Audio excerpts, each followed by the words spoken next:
वो पीते हैं इसलिए उनको ऐसा लगता है।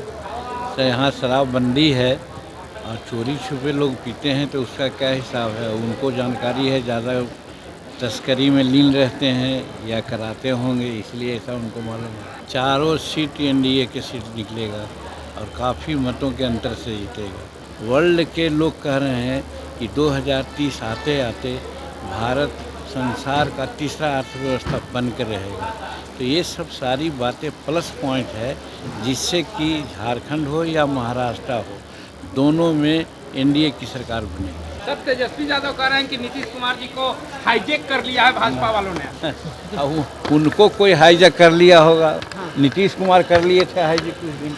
बिहार में सभी जगह शराब मिलती है, इस तरह की बातें विपक्ष लगातार उठा रहा और नेता प्रतिपक्ष तेजस्वी यादव तो खास करके शराबबंदी को लेकर के तो सवाल खड़ा कर ही रहे हैं। और जिस तरीका से 2 जिलों में जहरीली शराब से मौत हुई है, उसको लेकर के भी नीतीश कुमार पर खूब बरस रहे थे और कह रहे थे शराबबंदी है कहाँ।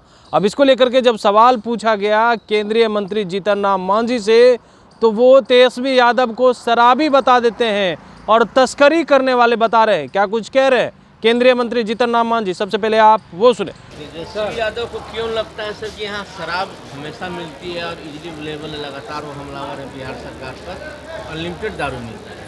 वो पीते हैं इसलिए उनको ऐसा लगता है। तो यहाँ शराबबंदी है और चोरी छुपे लोग पीते हैं तो उसका क्या हिसाब है, उनको जानकारी है, ज़्यादा तस्करी में लीन रहते हैं या कराते होंगे, इसलिए ऐसा उनको मालूम है। सर, उपचुनाव में क्या माहौल देखते हैं एनडीए का? चारों सीट एनडीए के सीट निकलेगा और काफ़ी मतों के अंतर से जीतेगा।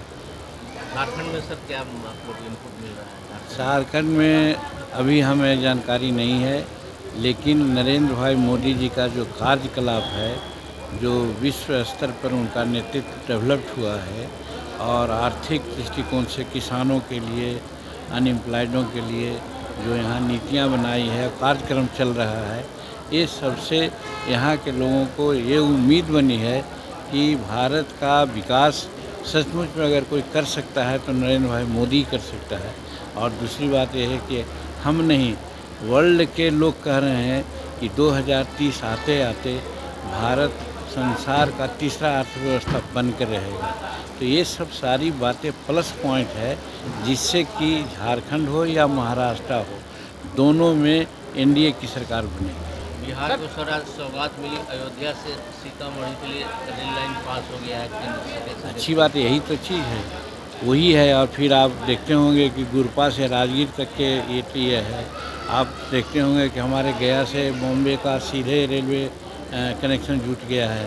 ये सारी बात नरेंद्र भाई मोदी जी बिहार के लिए बहुत स्पेशल कर रहे हैं, इसीलिए बिहार में हम समझते हैं चारों सीट निकालेंगे ही। और हमको तो लगता है कि जैसा कहा कि झारखंड में भी और महाराष्ट्र में भी एनडीए की सरकार बनेगी। सर, तेजस्वी यादव कह रहे हैं कि नीतीश कुमार जी को हाईजैक कर लिया है भाजपा वालों ने। उनको कोई हाईजैक कर लिया होगा, नीतीश कुमार कर लिए थे हाईजैक कुछ दिन। सर, परिवारवाद का आरोप लग रहा है आपके ऊपर। तो आपने सुना, उनका कहना है कि तेजस्वी यादव पीते होंगे इसीलिए उन्हें मालूम है और वो तस्करी करवाते हैं, इसीलिए उन्हें मालूम है कि शराब कहाँ मिल रही है। लेकिन छिटपुट कहीं कहीं शराब मिलती है। लेकिन आपको बता दें कि जिस तरीका से बिहार में 4 सीटों पे उपचुनाव है, उसको लेकर के भी कह रहे हैं चारों सीट पर एनडीए की जीत दर्ज होगी। लेकिन शराब को लेकर के जिस तरीका से सियासत हो रही है, उस पर जीतन राम मांझी तेजस्वी यादव को अब शराबी बता रहे हैं। कमलेश कुमार, लाइव बिहार, पटना।